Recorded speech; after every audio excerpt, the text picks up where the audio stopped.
तो दोस्तों नमस्कार। डिजिटल वन के इस चैनल में आपका बहुत बहुत स्वागत है। आज हम बात करेंगे ब्रांडिंग के बारे में। ब्रांडिंग क्या होता है? ब्रांडिंग किसी भी कंपनी, किसी भी व्यक्ति, किसी भी प्रोडक्ट को विशेष पहचान दिलाने के लिए किया जाता है। इसमें डिजाइन, सिंबल, चिन्ह या किसी अन्य प्रकार का टेक्निक का इस्तेमाल करके उस ब्रांड को बढ़ाने के लिए, उसके अवेयरनेस को बढ़ाने के लिए किया जाता है। ये चीजें करने के बाद वो अपने कंपटीटर से, उस प्रोडक्ट के, उस कंपनी के या उस सर्विस के, उससे ये अलग दिखता है। उसको एक अलग वैल्यू मिलती है जो दूसरों से अलग करती है। ब्रांडिंग में ब्रांड पहचान, ब्रांड की आवाज, पोजिशनिंग, मैसेजिंग और भी कई एलिमेंट होते हैं, जिसमें logo, visual element, packaging, advertisements, design और कस्टमर सर्विस सारी कुछ शामिल होती है। ब्रांडिंग का मेन पर्पस होता है कि कंपनी को किसी प्रोडक्ट या किसी कंपनी के लिए ये मजबूत या यादगार पहचान दिलाना होता है, जो कस्टमर के बीच में अपनी एक अलग छाप छोड़ता हो और समय के साथ एक ब्रांड इक्विटी का निर्माण करे। एक इफेक्टिव ब्रांड जो होता है वो एक लॉन्ग टर्म में कंपनी का ब्रांड, कंपनी के सेल को, कंपनी के रेवेन्यू को बढ़ाता है। अब देखते हैं ब्रांड डिजाइन है क्या। तो ब्रांड डिजाइन एक विजुअल आइडेंटिटी की पहचान दिलाता है, जिसमें लोगो, टाइपोग्राफी, कलर पैलेट और अन्य विजुअल एलिमेंट को शामिल करके उसका डिजाइन बनाया जाता है, जिसका यूज जनता के लिए या किसी आम पब्लिक के लिए उस ब्रांड का पहचान दिलाने के लिए किया जाता है। इससे लोगों के बीच में, पब्लिक के बीच में उस ब्रांड की, उस प्रोडक्ट की एक अलग छवि बनती है, एक अलग वैल्यू बनता है। एक अच्छा ब्रांड ग्राहकों के बीच में, कस्टमर के बीच में विश्वास और वफादारी स्थापित करने में मदद करता है। विजुअल एलिमेंट के अलावा ब्रांड डिजाइन में और भी चीजें इंपॉर्टेंट होती है, जैसे ब्रांड की प्लानिंग क्या है, ब्रांड में का पर्पस क्या है, ब्रांड का मैसेज क्या है, और ये आगे चल के क्या बनने वाला है, क्या उसका एम है फ्यूचर में। ये सब कुछ डिपेंड करता है और इसी के हिसाब से ब्रांड को बढ़ाया जाता है। इससे कस्टमर के बीच में एक अलग छाप बनती है, एक अलग वैल्यू बनती है, और यह उसके कंपटीटर से, मार्केट में कंपटीटर होते हैं उससे, इस ब्रांड को अलग करता है। अब देखते हैं कि ब्रांड इंपॉर्टेंट क्यों है। सो ब्रांड कई कारणों से इंपॉर्टेंट है। आज के भीड़ बड़े बाजार में ब्रांडिंग एक कंपनी को, अपने प्रोडक्ट और सर्विस को, अपने जो कंपटीटर होते हैं मार्केट में, उससे अलग करती है। अगर अगर आप मजबूत ब्रांड बनाते हैं तो कंपनी को, कंपनी के प्रोडक्ट के साथ या कंपनी के सर्विस के साथ आपके कस्टमर लंबे समय तक टिके रहते हैं, और साथ साथ आपकी सर्विस अगर अच्छी होती है तो लॉन्ग टर्म साथ निभाते हैं। एक ब्रांडिंग होने से कस्टमर को कंपनी और उसके प्रोडक्ट या उसके सर्विस को पहचानने में मदद मिलती है, और वो लॉन्ग टर्म, लंबे समय तक उसे याद रखते हैं, और इससे ब्रांड का बिजनेस बढ़ता है और सेल बढ़ता है। एक तरह से एक जो विश्वसनीय ब्रांड होता है वो अपने कस्टमर के साथ एक अच्छा विश्वास बनाता है। जब किसी कस्टमर कोई ब्रांड पर भरोसा करते हैं तो वो दूसरे को उस ब्रांड को चुनने के लिए अनुशंसा करते हैं, और दूसरे को वो रिकमेंड करते हैं कि हाँ, ये ब्रांड अच्छा है, आप इसको, आपको इसके साथ जाना चाहिए। तो ब्रांडिंग बहुत ही इंपॉर्टेंट है। अगर एक मजबूत ब्रांड आप बनाते हैं तो ये कंपनी के लिए, उसके प्रोडक्ट के लिए और या उसके सर्विस के लिए बहुत ही इंपॉर्टेंट है, क्योंकि ये ब्रांड वैल्यू को बढ़ाता है। और एक अच्छा, जो मार्केट में अच्छा ब्रांड है, उसके लिए कस्टमर पेमेंट ज़्यादा भी कर सकते हैं। ज़्यादा से ज़्यादा कस्टमर पेमेंट करने के लिए तैयार रहते हैं। तो एक अच्छा ब्रांड बनाने के लिए सबसे पहले अपने प्रोडक्ट को और अपने सर्विस को समझें, या जिस किसी का ब्रांड आप बनाना चाहते हैं उसको समझें, और उस ब्रांड का इंपॉर्टेंस किसके लिए है, उसका कस्टमर कस्टमर कौन सा होगा, आप उसको भी समझें, और वो कस्टमर चाहता क्या है, आप उसको भी, उस पर भी गौर करें, और उस हिसाब से अपना एक स्टोरी, अपना एक रियल स्टोरी बनाएं, जिससे जिससे मार्केट में आपका ब्रांड, ब्रांड की अवेयरनेस बहुत ज़्यादा फैले। ब्रांड डिजाइन क्या है? अब देखते हैं कि ब्रांड डिजाइन करें कैसे।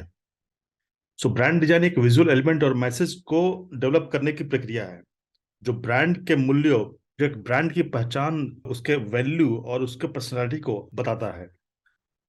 अब देखते हैं कि ब्रांड की पहचान कैसे करें, ब्रांड के डिजाइन कैसे करें।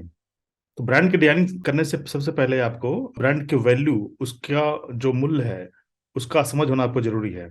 उसके बाद अपने टारगेट ऑडियंस को पहचाने, ब्रांड का मिशन क्या है उसको पहचाने, और ब्रांड की यूनिक सेलिंग पॉइंट क्या है उसको डिफाइन करें।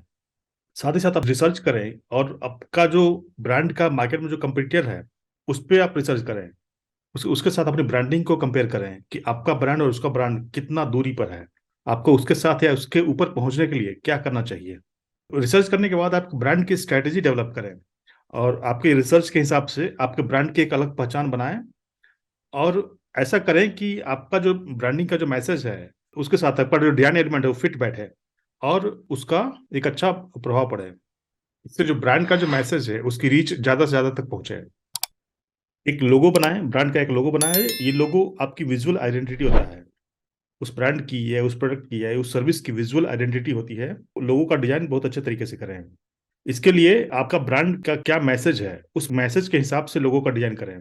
और उस लोगों का सिंबल में कुछ ऐसा होना चाहिए जो आपके मैसेज को, आपके मैसेज की पहचान बढ़ाए और इसे याद करना आसान हो पब्लिक के लिए। लोगों के साथ साथ एक अच्छे कलर का चुनाव भी बहुत जरूरी है। आप जो भी कलर चुने वो आपके ब्रांड के पर्सनालिटी को, ब्रांड के वैल्यू को बढ़ाता हो पब्लिक के बीच में। के बाद आप विजुअल एलिमेंट को डिजाइन करें। जब एक बार आप अपने ब्रांड के लोगो और ब्रांड के कलर को चुन लेते हैं तो टाइपोग्राफी को देखें, आइकन या इमेज या इमेजनरी, उस टाइप के विजुअल एलिमेंट को आप डिजाइन करें। और ये मेक श्योर करें कि ये सब कुछ आपके ब्रांड की आइडेंटिटी के हिसाब से चले और इसके हिसाब से डेवलप हो। फिर आप मैसेज बनाएं। मैसेज, ब्रांडिंग मैसेज एक ऐसा होना चाहिए जो आपके ब्रांड के वैल्यू को, उसकी पर्सनालिटी का एक अच्छा कम्युनिकेशन चैनल बने। आपका मैसेज ऐसा होना चाहिए कि वो आपका जो टारगेट ऑडियंस है उसके साथ एक कोऑर्डिनेट करे, उसके उसके साथ एक अच्छा जेल करे। एक बार आपका जब लोगो, कलर, ये सब चीज रेडी हो जाए, फिर आपका आपका जो ब्रांड का डिजाइन है वो हर जगह आप उसको लागू करें। लागू करने का क्या मतलब है कि आपको अपने ब्रोशर्स में, अपने बैनर्स में, अपने टेम्पलेट में, या अपने वेबसाइट्स में, या आपका जो सोशल मीडिया चैनल है वहां पर हर जगह उस ब्रांडिंग का, हर जगह उस ब्रांडिंग के हिसाब से आप डिजाइन करें। आपका जो सोशल मीडिया हैंडल है या आपका जो कहीं पे भी बैनर है उसका, उसमें आपकी ब्रांड वैल्यू नजर आए। अपने कस्टमर के फीडबैक के हिसाब से या मार्केट में जो भी चेंजेस हो रहे हैं उसके हिसाब से अपने ब्रांड डिजाइन पर हमेशा ध्यान रखें, रिसर्च करते रहें। और अगर कहीं पर भी चेंजेस की जरूरत आए, ब्रांड डिजाइन में चेंज करने की जरूरत आ जाए तो आप उसको चेंज करें। इससे आपका जो ब्रांड वैल्यू है वो बना रहता है और कस्टमर के बीच लॉन्ग रन के लिए फायदा होता है। अब देखते हैं कि ग्राफिक डिजाइनर किसी ब्रांड को डिजाइन करने में कैसे हेल्प कर सकता है या कैसे हेल्प करता है। तो ग्राफिक डिजाइनर एक कोई ब्रांड की पहचान दिलाने में या उसके जो विजुअल एलिमेंट्स है उसको बनाने में और ब्रांड को, डिजाइन को डेवलप करने में एक महत्वपूर्ण भूमिका अदा करते हैं, जिसमें logo design, typographic design, colour palette का चुनाव और विजुअल एलिमेंट का डिजाइन करना या आइकन का डिजाइन करना, ये सब कुछ शामिल है। ये सब कुछ ग्राफिक डिजाइनर एक अच्छे तरीके से करता है और इस बात का भी ध्यान रखता है कि जो जो ब्रांड का मैसेज है उसको कस्टमर तक अच्छे तरीके से कैसे पहुंचे। एक ग्राफिक डिजाइनर अपने टीम के साथ, अपने या मार्केटिंग टीम के साथ ब्रांडिंग के वैल्यू को और टारगेट ऑडियंस को और यूनिक सेलिंग पॉइंट को समझने के लिए एक ब्रांडिंग स्ट्रेटेजी प्लान करते हैं। और इसका उपयोग करके वे ऐसे डिजाइन बनाते हैं जो देखने में अट्रैक्टिव हो, आई कैची हो और ब्रांड के मैसेज को दूर तक पहुंचाए। इसके अलावा एक ग्राफिक डिजाइनर ब्रांड के विजुअल डिजाइन को डिजाइन करता है और मार्केटिंग मटेरियल, पैकेजिंग या और अनब्रांडेड प्रॉपर्टी को बनाने में अपना योगदान देता है। और वो मेक श्योर करता है कि हर मटेरियल में ब्रांड की एक विजुअल पहचान हो और उसके मैसेज के हिसाब से हर मटेरियल का डिजाइन हो।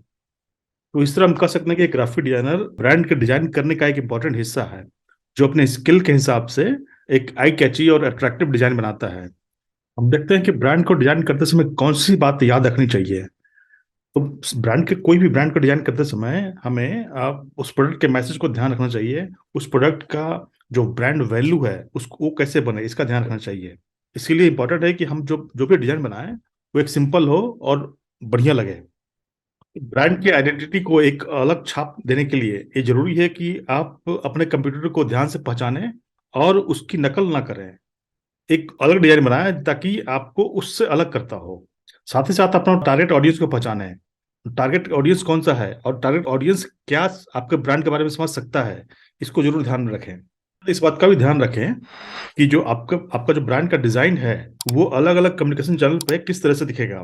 अलग चैनल पे जैसे टीवी पे उसका डिजाइन कैसा होगा, सोशल मीडिया का डिजाइन कैसा होगा, या मोबाइल के प्लेटफॉर्म पे किसी ऐप, अगर आप ऐप बनाते हैं तो उस ऐप के प्लेटफॉर्म पे आपका डिजाइन कैसा होगा। इन सभी चीजों का आप ध्यान रखें। और साथ साथ कस्टमर का रिएक्शन का भी ध्यान रखें। आप कस्टमर का रिएक्शन कैसा रहेगा इस पे, और कस्टमर अगर कुछ बोलता है कि हाँ इसमें ये चीज करने की जरूरत है तो आप उसको भी ध्यान रखें। आपको लगे कि हाँ जो अगर डिजाइन में कुछ चेंज करना चाहिए तो उसके साथ आप चेंज भी करते रहें। कस्टमर के रिएक्शन के हिसाब से और बाजार में जो मार्केट में जो चेंजेस आ रहे हैं उसके हिसाब से अपने ब्रांड पर रिसर्च करते रहें और उसको हमेशा डेवलप करते रहें। अब देखते हैं कि जो छोटे छोटे बिजनेसमैन हैं वो अगर ब्रांड बनाना चाहते हैं और उनके पास ज़्यादा फंड नहीं है तो वो कम फंड में कैसे ब्रांडिंग स्ट्रेटेजी बनाएं। तो उसके लिए क्या है कि आज के डेट में कोरोना के बाद काफ़ी चीज़ें ऑनलाइन हो गई है। तो इस हिसाब से ना वो काफ़ी कम पैसों में भी अपनी ब्रांडिंग कर सकते हैं। इसमें सबसे पहले है कि वो अपना एडवर्टाइजमेंट सोशल मीडिया चैनल पे करें। ट्विटर, इंस्टाग्राम, फेसबुक, लिंक्डइन और भी कई सोशल मीडिया प्लेटफॉर्म हैं जहां वो ऐड दे सकते हैं और अपनी ब्रांड की रीच को बढ़ा सकते हैं। ब्रांडिंग अवेयरनेस के लिए सोशल मीडिया प्लेटफॉर्म एक सस्ता और बढ़िया तरीका है। दूसरा तरीका है ईमेल मार्केटिंग। कई भी ईमेल मार्केटिंग टेक्नोलॉजी का यूज कर सकते हैं, जिसमें कई ऐसे प्लेटफॉर्म हैं जो स्टार्टिंग में फ्री सर्विस देते हैं, जैसे कन्वर्ट किट, मेल चैम्प या कई अन्य प्लेटफॉर्म है। ये सारे प्लेटफॉर्म छोटे बिजनेस के लिए स्टार्टिंग में फ्री का प्लान देते हैं ताकि वो बिजनेस को आगे बढ़ा सके। दूसरा ये है कि आप मौखिक मार्केटिंग करें। मतलब क्या है कि आपका जो रेगुलर कस्टमर है उसको आप इनकरेज करें कि वो आपके बिजनेस के बारे में अपने फ्रेंड को, अपने फैमिली को बताए। और इस तरह का करने के लिए आप उनको एक कुछ डिस्काउंट दे सकते हैं, कुछ छूट दे सकते हैं। साथ ही आप स्थानीय प्रोग्राम जो होता है, आपका जो लोकल एरिया में जो प्रोग्राम होता है उसमें भाग लें। जैसे मेला हो गया, या कोई बिजनेस शो हो गया, या कोई सम्मेलन हो गया, या कोई सेमिनार हो गया। और आपकी जो ब्रांडिंग मटेरियल है, जैसे बिजनेस कार्ड हो गया या फ्लायर्स हो गया, उसको आप बांट सकते हैं। इस तरह से आपका ब्रांडिंग अवेयरनेस बढ़ती है और ब्रांडिंग की रीच बढ़ती है। तो याद रखें कि ब्रांडिंग एक लॉन्ग प्रोसेस है, इस पर लगातार काम करने की प्रक्रिया है। एक मजबूत ब्रांड को बनाने के लिए समय और लॉन्ग टर्म का प्रोसेस है, इसमें टाइम लगता है। तो आप पेशेंस बनाए रखें और आप धीरे धीरे इस पर काम करें, और एक आप अपने बिजनेस के लिए एक लॉन्ग टर्म में एक अच्छा ब्रांड बना सकते हैं और कस्टमर के बीच में एक अलग पहचान बना सकते हैं। सो अगर ये वीडियो आपको अच्छा लगे तो लाइक करें, सब्सक्राइब करें, शेयर करें और कमेंट करें। धन्यवाद।